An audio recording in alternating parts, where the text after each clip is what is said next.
The harsh fluorescent lights of the hospital hallway flickered above Alia's head, making her already pounding headache worse. She sat hunched on the metal bench, her shawl pulled tightly around her shoulders, rocking her baby boy gently as he whimpered against her chest. His tiny breaths were shallow, his skin pale.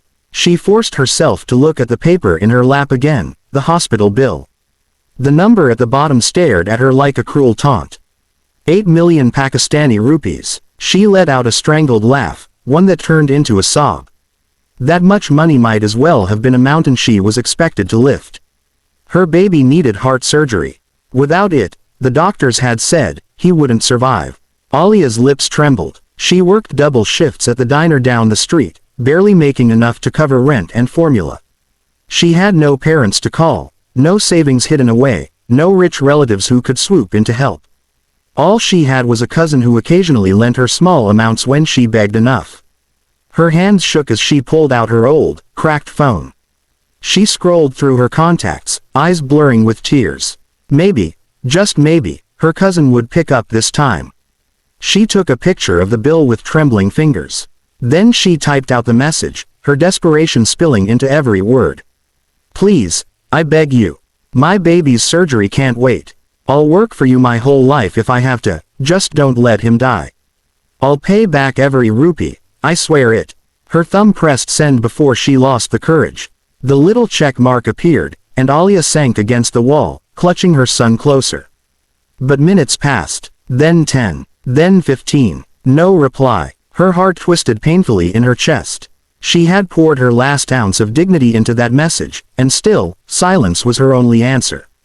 Then, her phone buzzed. A new message. She snatched it up, expecting her cousin's familiar name. But instead, it was from an unknown number. She frowned, confused, until her eyes landed on the words. Unknown number.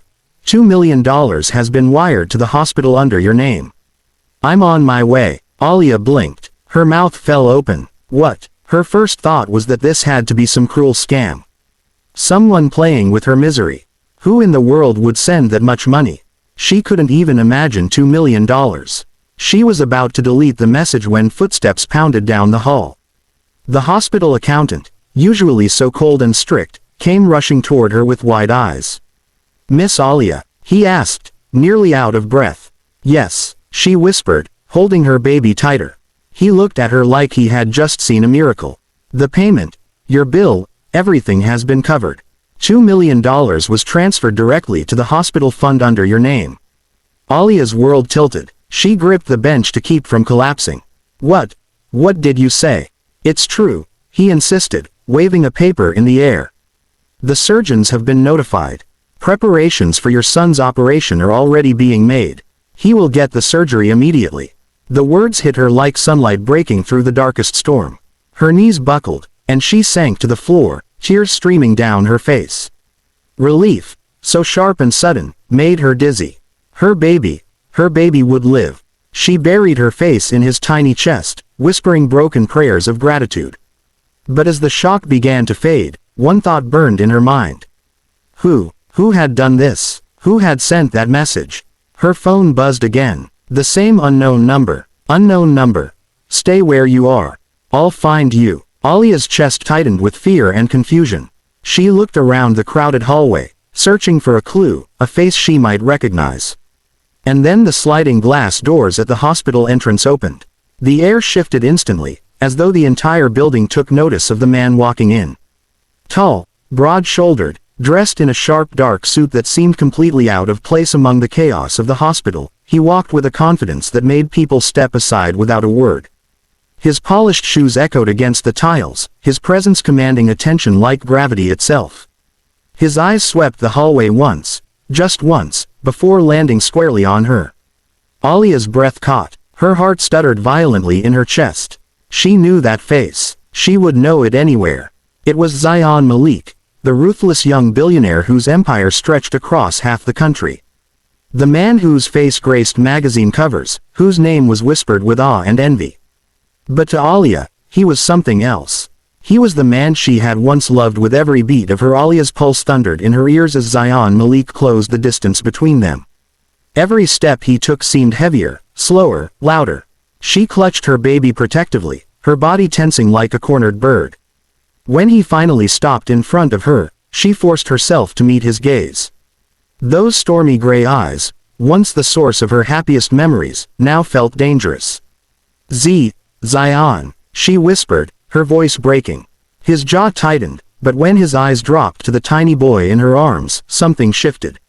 His expression cracked, and for the first time, she saw something raw and unguarded flicker across his face. "Tell me," he said quietly, his voice deeper than she remembered, "he's mine, isn't he?" The words slammed into her chest. She shook her head quickly, her eyes burning.